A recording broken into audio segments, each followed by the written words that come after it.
আসসালামু আলাইকুম রহমতুল্লাহ। প্রিয় দর্শক, চেহারার দিকে কারো চেহারার দিকে তাকিয়ে ইয়া লাতিফু কি বলেছি?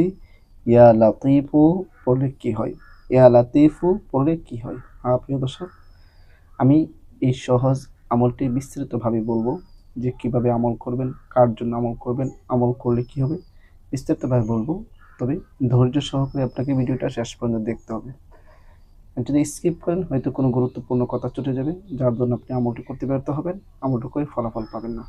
এই জন্য আমলটি শিখে রাখার জন্য, জীবনের জন্য শিখে রাখার জন্য এবং উপকার অর্জন করার জন্য ভিডিওটা শুরু থেকে শেষ পর্যন্ত আপনি দেখবেন। হ্যাঁ প্রিয় দর্শক, আমি বিস্তারিতভাবে বলবো, তবে বিস্তারিতভাবে আলোচনা করার আগে আপনাদের কাছে ছোট্ট একটা রিকোয়েস্ট করবো, যা আমার এই চ্যানেলটির মধ্যে নতুন আছেন অবশ্যই চ্যানেলটি সাবস্ক্রাইব করে পাশে থেকে বেল আইকনটি বাজিয়ে দেন। প্রিয় দর্শক, আপনার একটি সাবস্ক্রাইব, আপনার একটি লাইক, আপনার একটি কমেন্টস, এসবগুলো আমাদের উৎসাহের কারণ। আপনারা যদি উৎসাহ দেন, ইনশাআল্লাহ আপনাদের জন্য আরো দামি দামি কার্যকরী উপকারী আমল শেয়ার করব। প্রিয় দর্শক, আমি সবসময় চেষ্টা করি আপনাদের জন্য যে দামি দামি উপকারী আমলই শেয়ার করা। ধারাবাহিকভাবে এই পর্যন্ত যত ভিডিও শেষ করেছি, প্রতিটা ভিডিও অত্যন্ত গুরুত্বপূর্ণ, অত্যন্ত ফলপ্রসূ, যদিও আমলগুলো ছোট। প্রিয় দর্শক, আজকে আলোচনা করব মহান আল্লাহ তাআলার একটি গুণবাচক নামের আমল। প্রিয় দর্শক, আমি এই ছেলের মাঝে কোনো তন্ত্রমন্ত্র কুফরি কোনো কিছু শেয়ার করি না, বরং কোরআন সুন্নাহ অনুযায়ী যেগুলো আছে সেগুলো আমি শেয়ার করে থাকি, এবং আল্লাহ তাআলার গুণবাচক নাম যেগুলো দোয়া হাদিসের মধ্যে আছে সেগুলো আমি শেয়ার করে থাকি। তো আল্লাহ তাআলার ৯৯টি নাম আছে, এই নামের একটি নাম হচ্ছে ইয়া লাতিফু। ইয়া লাতিফু কারো চেহারার দিকে তাকিয়ে পড়লে কি হয় এবং কতবার পড়তে হবে সেই বিষয়টা আমি আপনাদের সাথে আলোচনা করব। খুবই গুরুত্বপূর্ণ, বলতেছি বারবার, বিশেষ করে মা বোন যারা আছে তাদের জন্য, মা বোনদের জন্য, বিশেষ করে পুত্রবধূ বা ঘরের বউ যারা আছে তাদের জন্য খুবই উপকারী এই আমলটি। কেমন উপকারী, ভিডিওটা শেষ পর্যন্ত দেখলে আপনারা বুঝতে পারবেন। প্রিয় দর্শক, এই আমলটি কীভাবে করবেন আমরা সেই বিষয়টা আগে জেনে নিই, এবং কী লাভ হবে সেটা আমরা জানবো। নিয়ম অনুযায়ী আমলটি করতে হবে। আপনি যদি আপনার মন মতো আমল করেন তাহলে হবে না। আমি যেই নিয়মে বলবো ঠিক সেভাবে আপনাকে আমল করতে হবে। প্রিয় দর্শক, অনেক সময় আমরা যে পুত্রবধূ যারা আছে, ঘরের স্ত্রী, তারা অনেক জ্বালাতনের মধ্যে থাকে, মানে তাদের শ্বশুর শাশুড়ি জুলুম করে, অত্যাচার করে, অনার্থক এক। আরেকটা হচ্ছে অনেক সময় মালিকরা আছে, কফিলরা আছে, যারা আপনার উপর অত্যাচার করতেছে, জুলুম করতেছে। তাদের জন্য এই ভিডিওটা। আপনার মালিক যদি আপনার উপর জুলুম করে অত্যাচার করে, আপনার স্বামী যদি আপনার উপর জুলুম করে অত্যাচার করে, আপনার শ্বশুর শাশুড়ি আপনার উপর যদি জুলুম করে অত্যাচার করে, এই ভিডিওটা আপনার জন্য। আপনি ভিডিওটা শেষ পর্যন্ত দেখেন। শ্বশুর শাশুড়ি স্ত্রী সবার জুলুম থেকে আপনি বাঁচতে পারবেন, মালিকের জুলুম থেকে, কফিলের জুলুম থেকে আপনি বাঁচতে পারবেন ইনশাআল্লাহ। প্রিয় দর্শক, আমলটি কীভাবে করবেন? আপনি যে কোনো সময় আপনি আমলটি করতে পারবেন। তবে আমলটি করার আগে যদি উযু করে নিতে পারেন তাহলে সবচেয়ে ভালো। উযু করে কোরআনে আমলগুলো যদি উযু করে করা হয় সেটার কার্যকারিতা অনেক বেড়ে যায়। এই জন্য সবসময় বলি আপনি উযু করে আমলটি করবেন।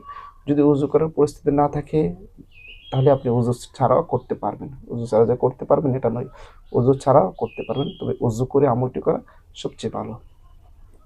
আপনি যার জন্য আমলটি করতে চান, যদি শ্বশুর শাশুড়ির জন্য বা জালেম মালিকের জন্য বা স্বামী স্ত্রীর জন্য, যে কারোর জন্য আপনি আমলটি করতেছেন, তখন ওয়ালাইকুম আসসালাম, কে মিজান আয়ো, এদিকে আয়ো,